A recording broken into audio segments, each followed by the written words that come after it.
Dog refused to leave girl's room for 5 days. Then parents discovered the terrifying truth. He refused to leave her bedroom for 5 nights. Everyone thought the dog had lost his mind until the night they discovered why.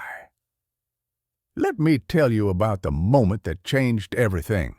It's 3 a.m. when David and Rachel burst through their daughter's bedroom door. Their hearts are pounding. Their 130-pound retriever, Duke, has been acting strange all week, refusing to leave little Sophie's room, barely eating, just sitting there like he's waiting for something terrible to happen.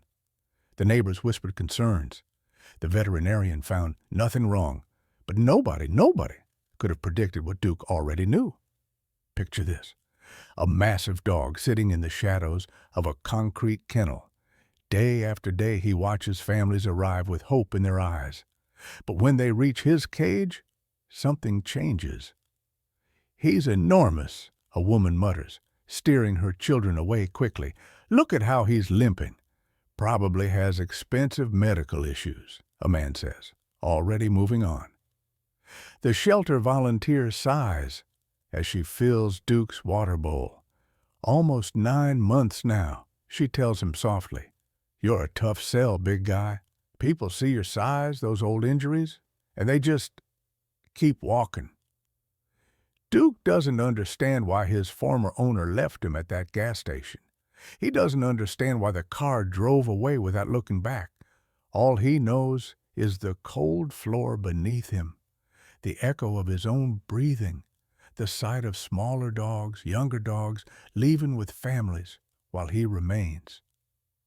"I don't think anyone's coming," the volunteer whispers one night, scratching behind his ears. Duke's gaze is distant, empty, like hope is a language he's forgotten how to speak. Then she walks in. Sophie Bennett is 8 years old, and she's on a mission. While her parents browse the adoption area, she plants her feet firmly and announces, "I want the dog nobody else chose, the one who's been waiting the longest." Her father, David, exchanges a nervous glance with his wife. "Sweetheart, maybe we should consider something more manageable, a smaller breed." But Sophie isn't listening anymore. She's standing frozen in front of Duke's kennel, and their eyes have locked. Duke slowly rises.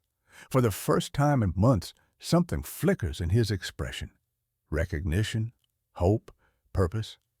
Sophie reaches through the bars. "You," she breathes. "You're the one." Rachel kneels beside her daughter. "Baby, look at how big he is. And he's injured. See how he's walking? That could mean complications." "Everyone has scars," Sophie says simply. "He just needs somebody to finally choose him." When the volunteer opens the gate, Duke limps forward carefully. He sits directly in front of Sophie, and then, impossibly, a tear traces down his face. Sophie's gasp echoes through the shelter. "Dad, look, he's crying because he understands. He knows he's finally going home." David looks at Rachel. Rachel looks at David. The papers are signed within the hour. That first night, Duke doesn't sleep in Sophie's room. He positions himself outside her door, lying across the threshold like a sentinel. "This is odd," David whispers to Rachel at 2 a.m., finding Duke in the exact same position. He's been there for hours, hasn't moved once. 3 days now," Rachel replies, worry creeping into her voice. "It's like he's guarding her from something we can't see." During daylight hours, Duke shadows Sophie everywhere: kitchen, backyard, even waiting outside the bathroom, always 3 steps behind, always alert. Sophie tries playing fetch.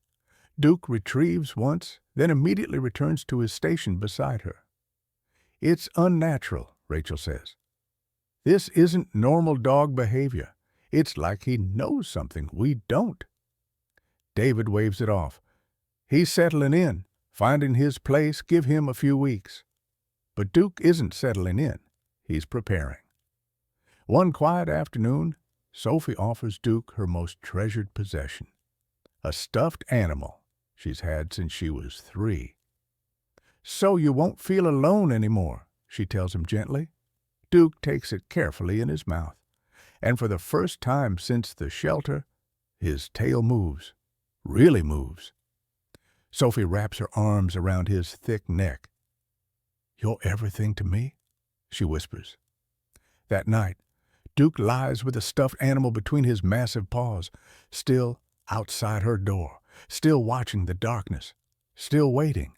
The family notices, but doesn't understand. Duke is waiting for the moment that will define everything. Time passes. Duke and Sophie become completely bonded. She reads him stories.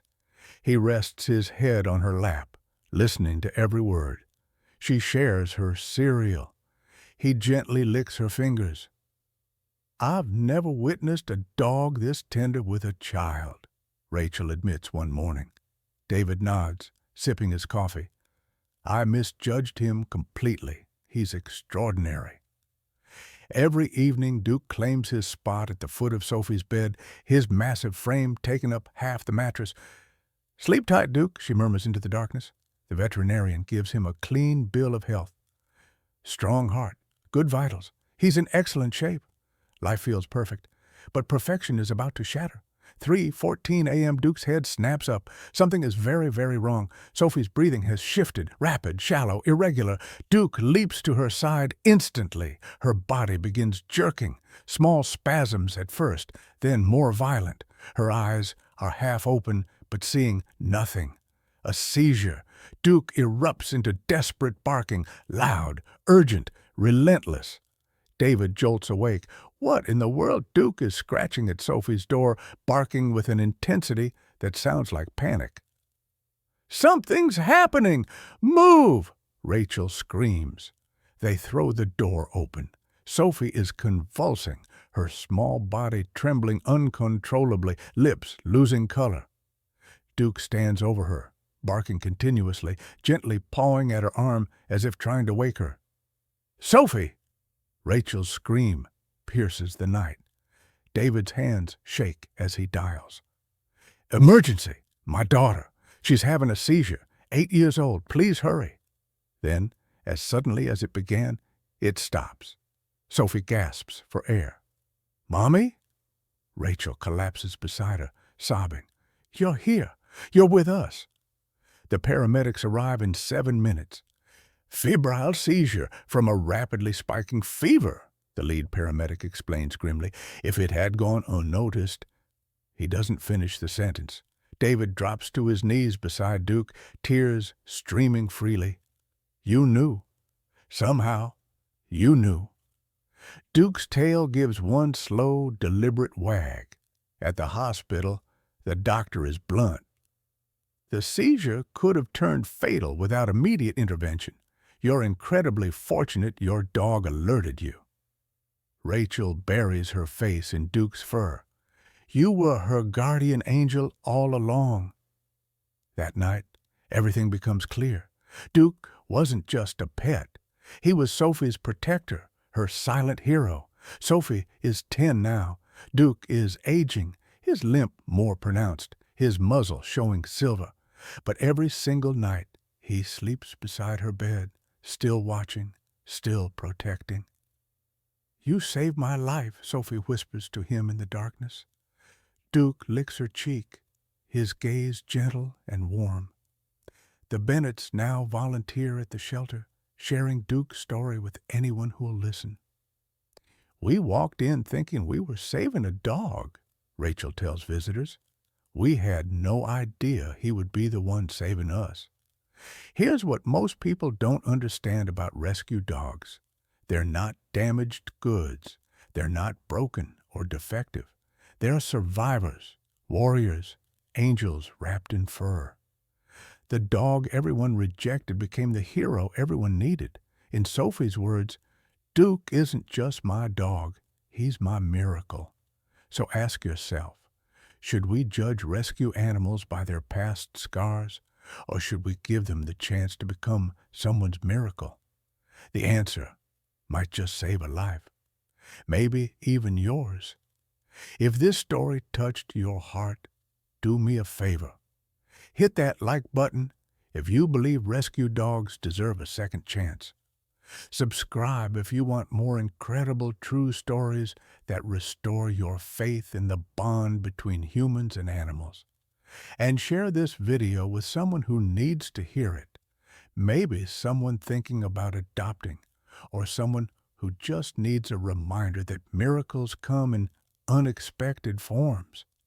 Drop a comment below. Have you ever adopted a rescue pet? What's your story? I read every single one. Remember, your next family member might be waiting in a shelter right now, watching families walk by, hoping someone will finally choose them. Be that someone.